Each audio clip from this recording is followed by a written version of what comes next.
മുസ്തഫ നബി സല്ലല്ലാഹു അലൈഹി വസല്ലം തങ്ങൾ ഒരിക്കൽ പറഞ്ഞു, നിങ്ങളിൽ നിന്ന് ആരെങ്കിലും ഒരാളുടെ വീടിൻ്റെ മുൻവശത്തു കൂടി ഒരു നദി ഒഴുകുന്നുണ്ടെന്ന് വിചാരിക്കുക. നിങ്ങളിൽ ആരെങ്കിലും ഒരാൾ ആ നദിയിൽ 5 പ്രാവശ്യം ഒരു ദിവസം കുളിക്കുകയാണെങ്കിൽ അവൻ്റെ ശരീരത്തിൽ വല്ല അഴുക്കും ബാക്കിയുണ്ടാകുമോ? സഹാബത്ത് പറഞ്ഞു, അതുണ്ടാവില്ല. എന്നാൽ അതുപോലെയാണ് 5 വക്ത് നിസ്കാരം എന്ന് പറഞ്ഞു. നിസ്കാരവും നമസ്കാരവും ഒന്നല്ല, അത് രണ്ടാണ്. നമസ്കാരം എന്ന് പറഞ്ഞാൽ അതൊരു അഭിവാദ്യമാണ്. നമ്മളൊക്കെ സ്കൂളിൽ പഠിക്കുന്ന സമയത്ത് ടീച്ചർ വന്നാൽ നീച്ച് നിന്നിട്ട് നമസ്കാരം എന്ന് പറയും. അതൊരു അഭിവാദ്യത്തിന് വേണ്ടി ഉപയോഗിക്കുന്ന ഒരു വാക്കാണ് നമസ്കാരം. നിസ്കാരം എന്ന് പറഞ്ഞത് അതല്ല. ശരിക്കും നിസ്കാരം എന്ന് പറഞ്ഞാൽ അഫ്ആലുൻ മഖ്സൂസത്തുൻ ബൈന തക്ബീരി വസ്സലാം, തക്ബീറത്തുൽ ഇഹ്റാമിൻ്റെയും സലാമിൻ്റെയും ഇടയിലുള്ള ചില പ്രത്യേകമായ വാക്കുകൾ, പ്രവർത്തികൾ, അതിനാണ് നിസ്കാരം എന്ന് പറയുന്നത്. എല്ലാ അമ്പിയാക്കൾക്കും ഒരു തലത്തിലല്ലെങ്കിൽ മറ്റൊരു തലത്തിൽ നിസ്കാരം ഉണ്ടായി. ഇബ്രാഹിം നബി അലൈഹിസ്സലാം നിസ്കാരം നിലനിർത്തുന്ന ആളാക്കണേ എന്നെ എന്ന് ദുആ ചെയ്തു. ബഹുമാനപ്പെട്ട സയ്യിദുന ഇബ്രാഹിം അലൈഹിസ്സലാം ഹാജറ ബീവിയെയും ഇസ്മായിൽ അലൈഹിസ്സലാമിനെയും മക്കയിൽ കൊണ്ടുചെന്ന് താമസിപ്പിച്ച് മടങ്ങിപ്പോരുമ്പോൾ ദുആ ചെയ്തിട്ടുണ്ട്, പടച്ചോനെ, ഞാൻ എൻ്റെ ചെറിയ കുട്ടിയെയും എൻ്റെ ഭാര്യയെയും മക്കയിൽ താമസിപ്പിച്ച് മടങ്ങിപ്പോരുന്നത് റബ്ബനാ ലിയുഖീമുസ്സലാ, നിസ്കാരം നിലനിർത്താൻ വേണ്ടിയിട്ടാണ് എന്ന് പറഞ്ഞു. ലോക ചരിത്രത്തിൽ ഏറ്റവും കൂടുതൽ യാത്ര ചെയ്ത ആള് ഇബ്രാഹിം നബി അലൈഹി സ്വലാമാണെന്നാ. നമുക്കൊന്നും നമ്മളാണ് തോനെ യാത്ര നടത്തിയത്. എനിക്കൊക്കെ ചിലപ്പോൾ അങ്ങനെ തോന്നലുണ്ട്. വണ്ടിയുടെ കിലോമീറ്ററിൻ്റെ ആ ബോർഡ് ഇങ്ങനെ നോക്കിയിട്ടേ. ലോക ചരിത്രത്തിൽ ഏറ്റവും കൂടുതൽ യാത്ര നടത്തിയ ആള് ബഹുമാനപ്പെട്ട സയ്യിദുന ഇബ്രാഹിം അലൈഹിസ്സലാം. യാത്ര ചെയ്ത് നടന്ന് യാത്ര ചെയ്തിട്ട് കാല് തേഞ്ഞു പോയിരുന്നു സയ്യിദുന ഇബ്രാഹിം അലൈഹിസ്സലാമിൽ. ചരിത്രത്തിൻ്റെ ദിശകളെ മാറ്റിമറിച്ച ആളുകളുടെ യാത്രകൾക്ക് വലിയ പ്രാധാന്യമുണ്ടെന്നാണ്. യാത്രയിലൂടെയാണ് ലോകത്തൊരുപാട് വിപ്ലവങ്ങൾ ഉണ്ടായിത്തീരുന്നത്. മുസ്തഫ നബി സല്ലല്ലാഹു അലൈഹി വസല്ലം തങ്ങൾ പോലും മക്കയിൽ നിന്ന് മദീനയിലേക്ക് യാത്ര പോയതിനു ശേഷമാണ് പരിശുദ്ധമായ ദീന് എല്ലായിടത്തും വേഗത്തിലെത്തിക്കാൻ വേണ്ടി സാധിച്ചത്. അപ്പോൾ ഉന്നതന്മാരുടെ യാത്രകൾക്ക് വലിയ പ്രാധാന്യമുണ്ട്.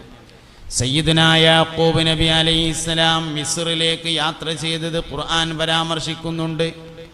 മകനായ യൂസുഫ് നബി അലൈഹിസ്സലാമിൻ്റെ അടുത്തേക്കായിരുന്നു ആ യാത്ര. അപ്പോൾ ലോകത്തെ ഏറ്റവും കൂടുതലായി യാത്ര ചെയ്ത ആള് സയ്യിദുന ഇബ്രാഹിം അലൈഹിസ്സലാമാണ്.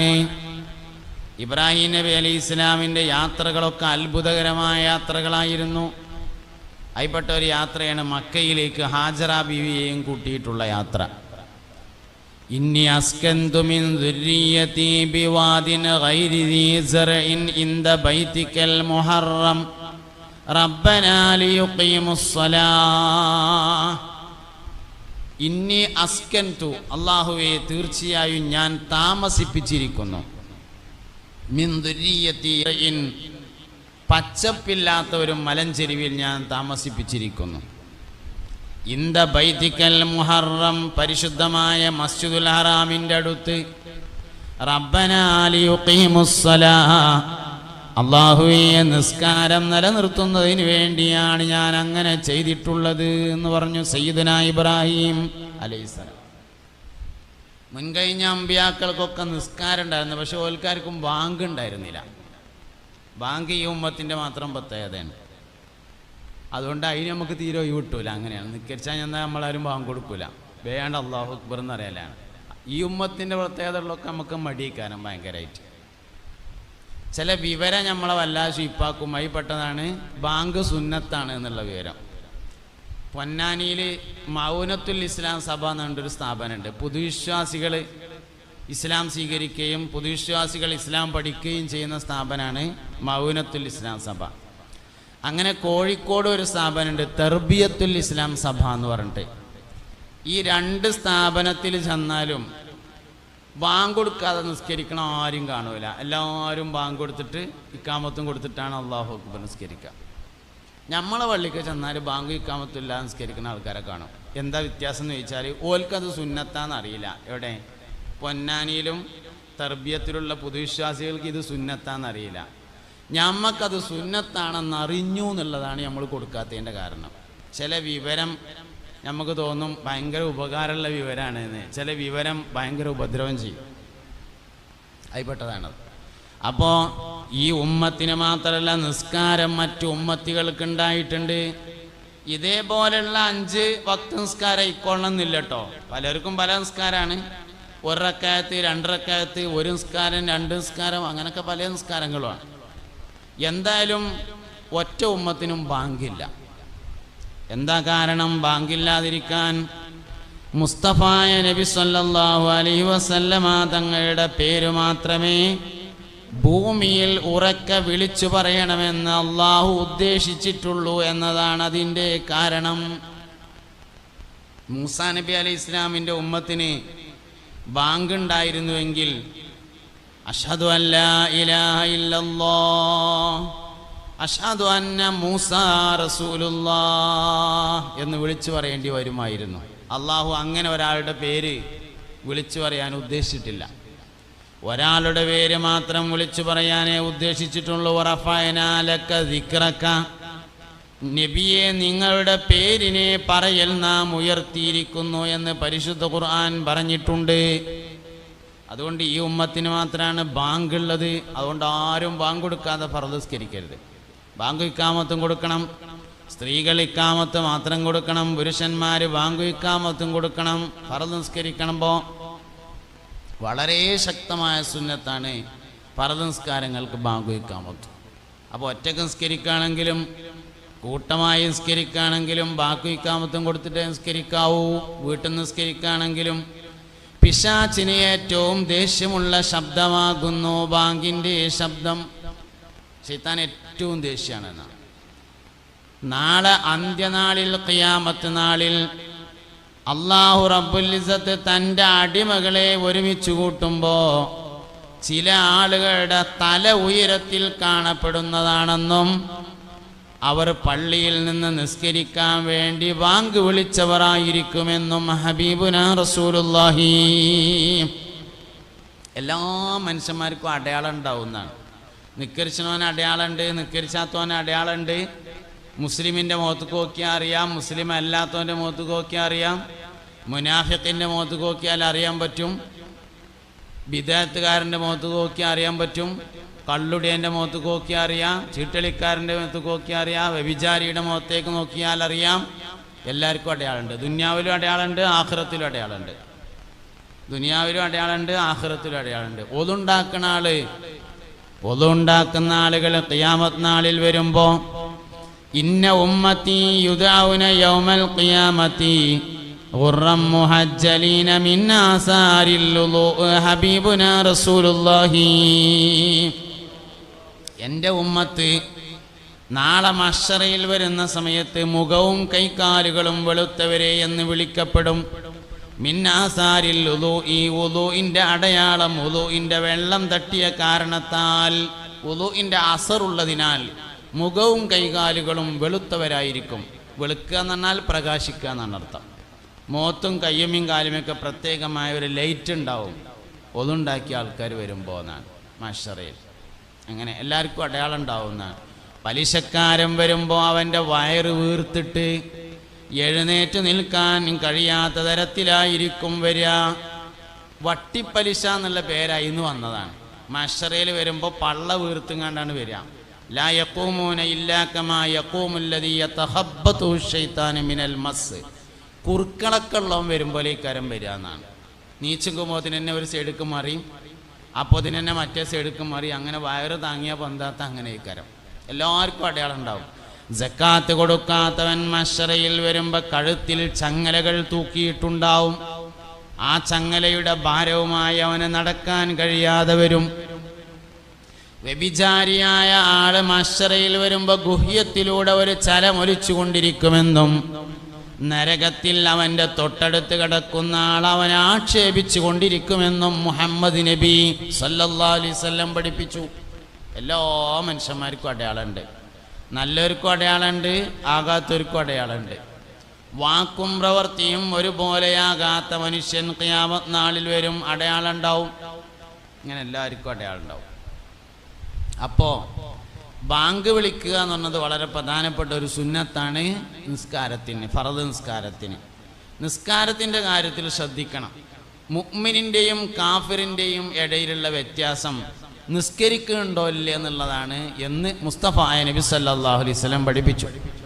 അൽ ഫർഖു ബൈനൽ കാഫിരി വൽ മുഅ്മിനി തർക്കുസ്സലാ. മുഅ്മിനിൻ്റെയും കാഫിറിൻ്റെയും ഇടയിലുള്ള വ്യത്യാസം നിസ്കരിക്കുന്നുണ്ടോ ഇല്ലേ എന്നതാകുന്നു.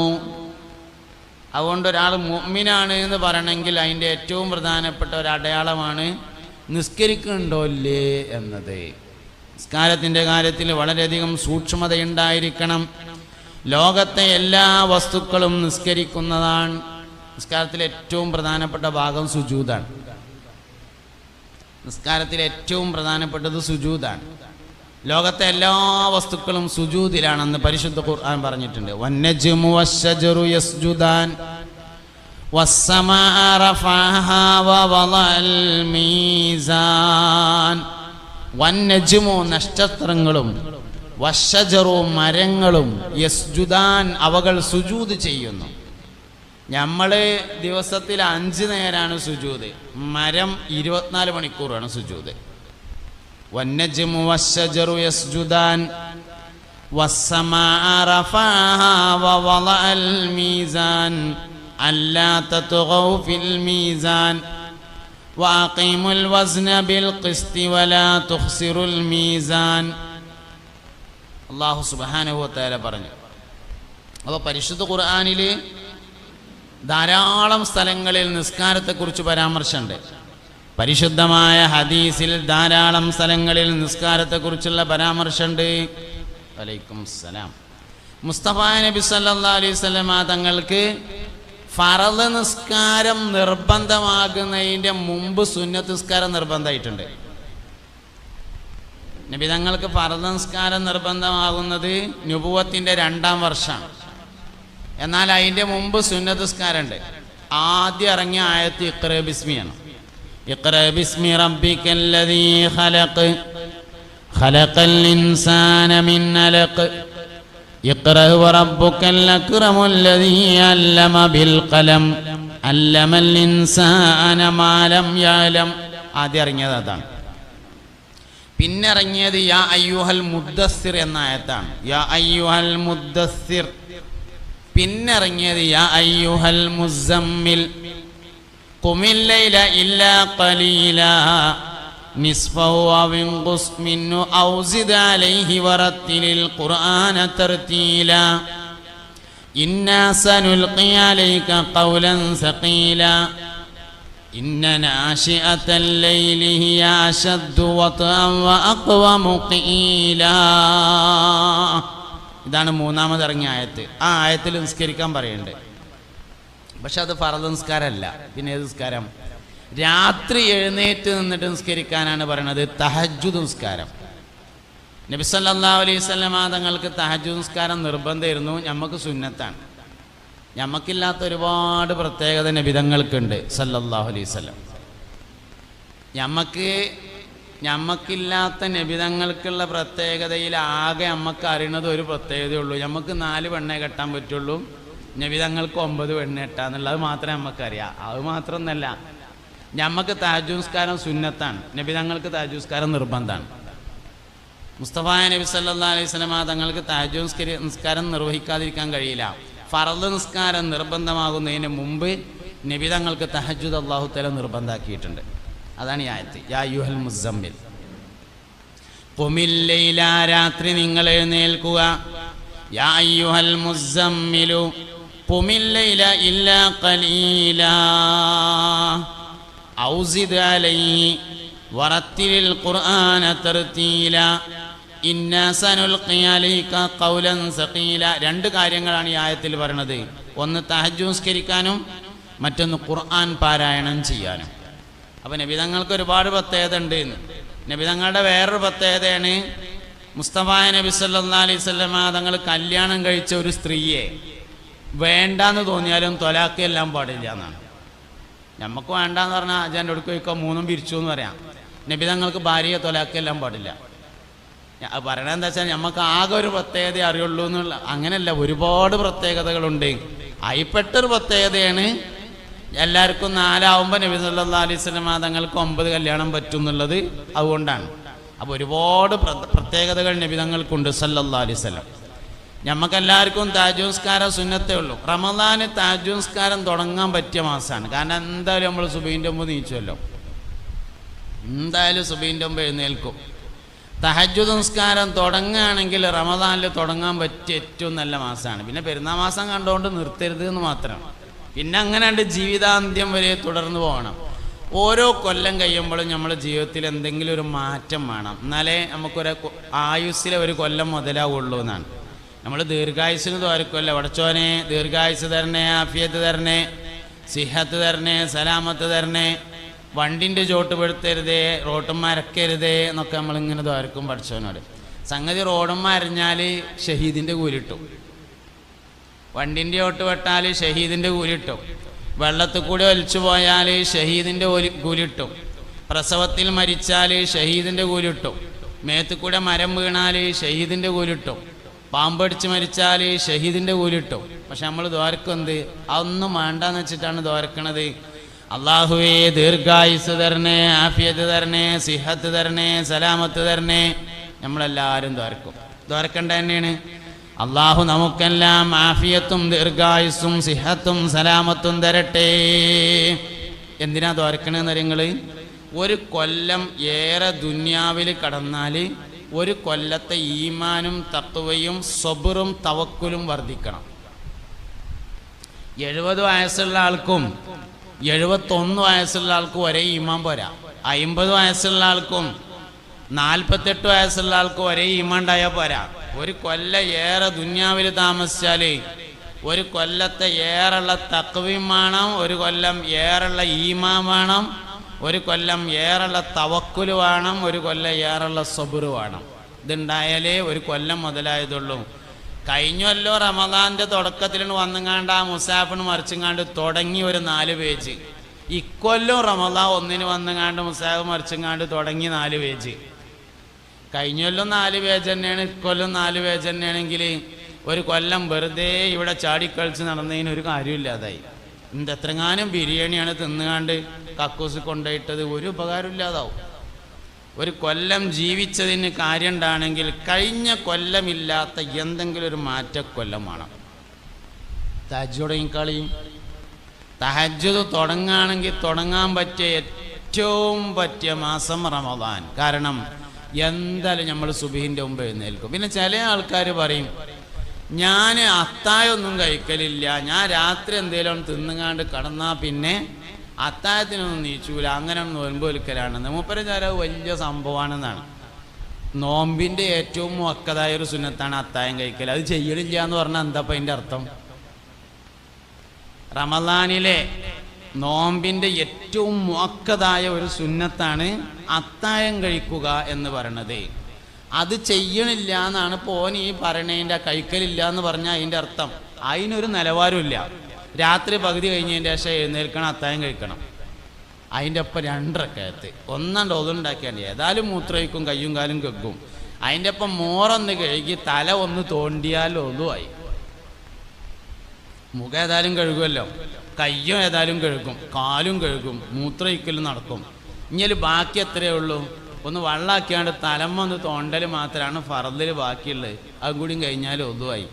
ഒരു 2 റക്അത്ത് തഹജ്ജുദിൽ നിന്ന് 2 റക്അത്ത് ഞാൻ നിസ്കരിക്കുന്നു, അല്ലെങ്കിൽ മുത്ലഖായ സുന്നത്ത് നിസ്കാരം 2 റക്അത്ത് ഞാൻ നിസ്കരിക്കുന്നു എന്ന് നിയ്യത്ത് വെച്ചങ്ങാണ്ട് ഒരു 2 റക്അത്ത് നിസ്കരിച്ചാൽ തഹജ്ജുദിലെ ഏറ്റവും ചുരുങ്ങിയതായി തഹജ്ജുദ് നിസ്കരിക്കുന്ന ആൾക്ക് വലിയ അംഗീകാരമുണ്ടാകുമെന്നാണ്.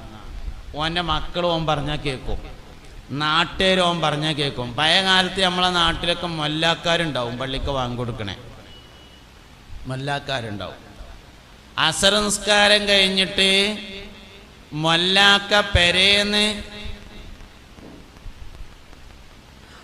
ആ പെണ്ണുങ്ങൾ വർത്താനം പറയുന്നുണ്ട് അവിടെ ഇല്ലല്ലോ, ഇല്ലയെന്ന് വിചാരിക്കണം. എവിടുന്നോ ഒരു സംസാരം ഇങ്ങനെ കേൾക്കുന്നുണ്ട്, ഉണ്ടാവില്ല എന്ന് വിചാരിക്കണം. അവിടെ എന്തെങ്കിലും അസൗകര്യങ്ങളുണ്ടോ? എനിക്ക് ഒന്നുമില്ലല്ലോ, ഇല്ല, ആയിക്കോട്ടെ. പഴയ കാലത്തൊക്കെ നമ്മളെ നാട്ടിൽ ബാങ്ക് കൊടുക്കാനും പള്ളിയിൽ മല്ലാക്കാരുണ്ടാവും, ഇമാമുക്കാനൊക്കെ മല്ലാക്കാരുണ്ടാവും. അസറംസ്കാരം കഴിഞ്ഞിട്ട് മൊല്ലാക്ക പള്ളിക്കന്ന് കൊണ്ട് ഇറങ്ങിയാൽ, വടിയൊക്കെ കുത്തിയിട്ടുണ്ട് ഇറങ്ങിയാൽ, പീഡിയക്കൊലയുമുള്ള ആൾക്കാരൊക്കെ ഇങ്ങനെ മൊല്ലാക്ക വരുന്നുണ്ട് പറഞ്ഞ് നീച്ചിക്കും. ഇന്നിപ്പോൾ മൊല്ലാക്കെല്ലാം മോലിയർ വന്നാലും തങ്ങൾപ്പാപ്പ വന്നാലും നീച്ചൂല. എന്ത് കാര്യം?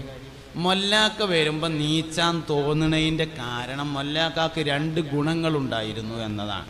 ഒന്ന്, മൊല്ലാക്ക ഒഴിവുള്ള നേരം മുഴുവൻ ഖുർആൻ ഓതും. 2, മൊല്ലാക്ക രാത്രി സുബഹിൻ്റെ മുമ്പ് എഴുന്നേറ്റ് തഹജ്ജുദ് നിസ്കരിക്കും. 2 ഗുണങ്ങളുള്ളവനെ എല്ലാവരും അംഗീകരിക്കും. ഖുർആൻ ഓതുന്ന ആളെ നാട്ടുകാരും അംഗീകരിക്കും, അവൻ്റെ മക്കളും അംഗീകരിക്കും. നാട്ടുകാർ അംഗീകരിച്ചില്ല നിൽക്കുക, അവനെ മക്കളെ ഏതായാലും നമ്മൾ പറഞ്ഞാൽ കേൾക്കണമല്ലോ. 2 ഗുണം വേണം, എന്നാലേ മക്കൾ പറഞ്ഞാൽ കേൾക്കുള്ളൂ. തഹജ്ജുദ് നിസ്കരിക്കുന്നവന് വലിയ അംഗീകാരമായിരിക്കും, ഖുർആൻ ഓതുന്നവനും വലിയ അംഗീകാരമായിരിക്കും. അംഗീകാരത്തെ നിയ്യത്ത് ചെയ്തെങ്ങാണ്ട് ഖുർആൻ ഓതും തഹജ്ജുദ് നിസ്കരിക്കും ചെയ്യരുത്. അതതിൻ്റെ കൂടെ വരും എന്നുള്ളതേ മനസ്സിലാക്കേണ്ടുള്ളൂ. അതായത് കൊളസ്ട്രോൾ കുറയാൻ വേണ്ടി നോൽമ്പ് വെക്കരുത്, നോൽമ്പ് വെച്ചാൽ കൊളസ്ട്രോൾ കുറഞ്ഞോളും, അത് വേറൊരു കാര്യമാണ്. അപ്പം അങ്ങനെ വയത് പറഞ്ഞപ്പോൾ എന്തായിച്ചാൽ പത്രം എടുത്ത് നോക്കിയാൽ എല്ലാ രാമനും എല്ലാ കോരനും ഒക്കെ നോമ്പാണ് എന്നാണ് പേപ്പറിൽ വന്നത്. രാമന് നോമ്പ് വിൽക്കാൻ കഴിയില്ല, കോരന് നോമ്പ് വിൽക്കാൻ കഴിയില്ല, ചാത്തന് നോമ്പ് വിൽക്കാൻ കഴിയില്ല, ഗോപാലിന് നോമ്പ് വിൽക്കാൻ കഴിയില്ല. എന്തേ കാരണം? നോമ്പിന് നിയ്യത്ത് ഫർളാണ്. നിയ്യത്ത് മുഅ്മിനായ മനുഷ്യനിൽ നിന്ന് മാത്രമേ സഹിയാവുകയുള്ളൂ. നിയ്യത്തില്ലാതെ സഹിയാവുന്ന ഒരു കാര്യമുള്ളൂ, മയ്യത്ത് കുളിപ്പിക്കൽ. അതിന് നിയ്യത്ത് നിർബന്ധമല്ല, അതാര് കുളിപ്പിച്ചാലും സഹിയാവും. ബാക്കിയുള്ള എല്ലാ കാര്യങ്ങൾക്കും നിയ്യത്ത് വേണം. അതുകൊണ്ട് നിയ്യത്ത് മുഅ്മിനിൽ നിന്ന് മാത്രമാണ് സഹിയാവുക. മുഅ്മിനായ മനുഷ്യന് മാത്രമേ നോമ്പ് വെൽക്കാൻ കഴിയുള്ളൂ. ബാക്കിയുള്ളവർക്കൊക്കെ വ്രതമനുഷ്ഠിക്കാൻ കഴിയും, വ്രതമനുഷ്ഠിക്കാൻ കഴിയും. നോമ്പ് വെൽക്കാൻ, സൗമ് എന്ന അറബിയിൽ പറയുന്ന നോമ്പ് വെൽക്കാൻ മുഅ്മിനായ ആൾക്ക് മാത്രമേ കഴിയുള്ളൂ. അതിനെന്ത് വേണം? നിയ്യത്ത് കറക്റ്റായിരിക്കണം. എന്താ നിയ്യത്ത്? പടച്ചോനെ എൻ്റെ തൃപ്തിക്ക് വേണ്ടി. നമ്മൾ രാത്രി എന്തേ പറഞ്ഞത്? തറാവീഹ് കഴിഞ്ഞിട്ട് ഉസ്താദ് ചൊല്ലി തന്നപ്പോൾ നവൈതു സൗമ ഗദിൻ അൻ അദാഇ ഫറളി റമളാനി ഹാദിഹി സനതി ലില്ലാഹി തആല എന്നാണ്, അല്ലാതെ ലി കൊളസ്ട്രോൾ എന്നല്ല പറഞ്ഞിട്ടുള്ളത്. കൊളസ്ട്രോൾ പറയാനെന്നല്ല നമ്മൾ പറഞ്ഞതേ, അള്ളാഹുവിന് വേണ്ടി നോമ്പനുഷ്ഠിക്കാൻ കരുതി എന്നാണ് പറഞ്ഞത്. കൊളസ്ട്രോൾ കുറയാൻ വേണ്ടി നോമ്പ് വെൽക്കാൻ കരുതി എന്നല്ലല്ലോ ഉസ്താദ് രാത്രി തറാവീഹ് കൊണ്ട് ചൊല്ലി തന്നത്. അപ്പോൾ ആ ചൊല്ലി തന്ന മാതിരി തന്നെ നിൽക്കണം. ഇപ്പം എന്താ സംഭവിച്ചാൽ ആഖിറത്തിൻ്റെ കാര്യമൊക്കെ ദുന്യാവിൻ്റെതായി കിട്ടിയാൽ നമുക്ക് ഭയങ്കര സന്തോഷമാവും എന്നുള്ളതാണ്. നിസ്കരിച്ചാൽ, ഒരാൾ നിസ്കരിച്ചാൽ ഓന് ആരോഗ്യപരമായി വലിയ പുരോഗതി ഉണ്ടാവുമെന്ന് ഒരാൾ വയത് പറഞ്ഞാൽ സുബഹിക്ക് ഇഷ്ടം പോലെ ആളുണ്ടാവും പള്ളിയിൽ. കാരണം ആരോഗ്യമൊക്കെ ഒന്ന് കയറാം, എന്നാൽ പിന്നെ നിസ്കരിച്ച് കളയാന്നാണ്. സുബഹിക്ക് കൃത്യമായിട്ട് പള്ളിക്ക് വന്നാൽ സിറാത്ത് പാലത്തുമ്പോൾ കൂടെ മിന്നറിയുന്ന വേഗത്തിൽ മണ്ടാന്ന് പറഞ്ഞാൽ അതൊക്കെ ഇപ്പോൾ അവിടെ ചെല്ലുമ്പോൾ എന്തെങ്കിലുമൊക്കെ വഴിച്ചുണ്ടായിക്കോളും, അതിനൊന്നും ഇപ്പോൾ പോകാനാവില്ല എന്നാണ്. ആരോഗ്യം ക്ലിയർ ആവുമെങ്കിൽ ഓക്കെ, എന്നാൽ പിന്നെ നമുക്ക് സുബഹിക്കൊന്ന് പള്ളിക്കോ പോയി നോക്കാം. ഇതാണ് നമ്മളൊരു നിലപാട്. ഒരു മൗലവി ഇങ്ങനെ വയത് തരാണെന്ന് വിചാരിക്കുക, റമദാൻ മാസവും ആരോഗ്യശാസ്ത്രവും. വേറൊരു മൗലവി വയത് തരാണ്, റമദാൻ മാസവും റയ്യാൻ വാതിലും. സ്വർഗത്തിൻ്റെ വാതിലാണ് റയ്യാൻ. റമദാൻ മാസവും റയ്യാൻ വാതിലും.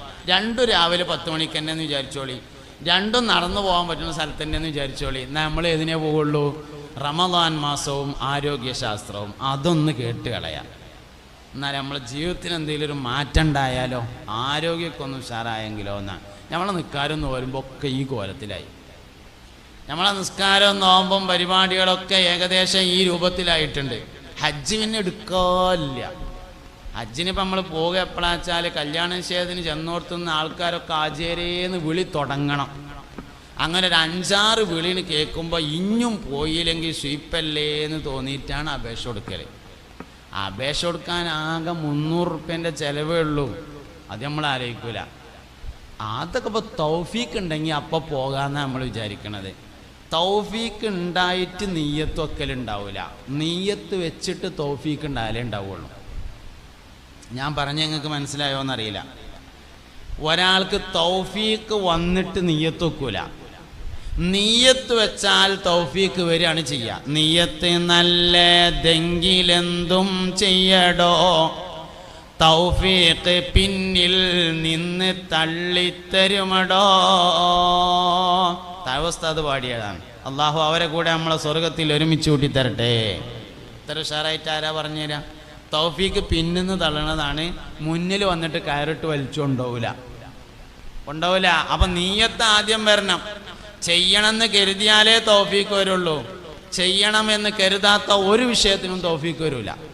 കാത്തുക്കേ വേണ്ട, മൂപ്പര് ആ വണ്ടി കയറൂല. മൂപ്പര് തൗഫീക്ക് വണ്ടിയിൽ ഇങ്ങോട്ട് കയറണമെങ്കിൽ ആദ്യം നമ്മൾ ആ വിഷയത്തിന് നീയത്താണ് വെക്കണം. അപ്പം ഞാൻ തഹജ്ജുദിനെ പറ്റി പറയുമ്പോൾ നിങ്ങൾക്ക് തോന്നും അതൊക്കെ കൊണ്ട് തൗഫീക്ക് ഉണ്ടെങ്കിൽ നമുക്ക് നിസ്കരിക്കാൻ തോന്നും. നീയത്താണ് വെച്ചാൽ തൗഫീക്ക് അതിൻ്റെ പിന്നാലോട്ട് വരും എന്നുള്ളതാണ്. എന്നാൽ നമുക്ക് ആയിക്കോട്ടെ, ഈ റമദാനിൽ തഹജ്ജുദാണ് തുടങ്ങാം എന്നാണ് തീരുമാനിച്ചാൽ തൗഫീക്ക് അതാ വരുന്നു. ജീവിതത്തിന് വലിയ